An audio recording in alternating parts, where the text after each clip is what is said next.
Some people can say the most outrageous things and still have millions of people supporting them. They can contradict themselves, ignore facts, even say things that don't make sense. And yet, people still follow them. So what's really going on here? Is it intelligence? Is it influence? Or is it something deeper? Because the truth is, it's not luck. It's not even about politics. It's psychology. People don't actually follow leaders. They follow how those leaders make them feel. And once you understand that, everything starts to make sense. We are wired to trust confidence. When someone speaks with certainty, when they sound like they know exactly what they're talking about, our brain assumes they must be right, even when they're not. Confidence feels like competence, but they are not the same thing.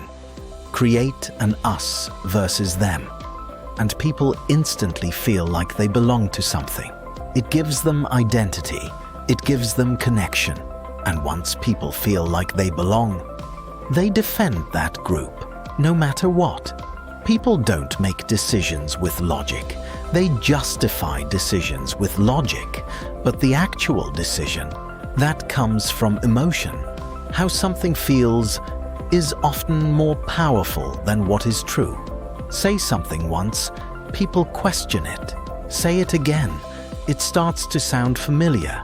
Say it enough times, and it begins to feel true. You've seen this happen in real life, with powerful, confident public figures like Donald Trump and many others. Some people support them strongly, others completely reject them. And that division, that's not random, it's psychological. But here's the uncomfortable truth.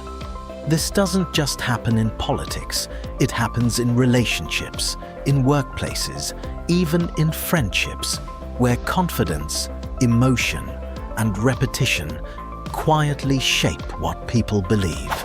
And once you start to notice it, you can't unsee it. You begin to recognize it everywhere. So the real question becomes, if confidence can make people believe anything, why do confident people seem smarter, even when they're not?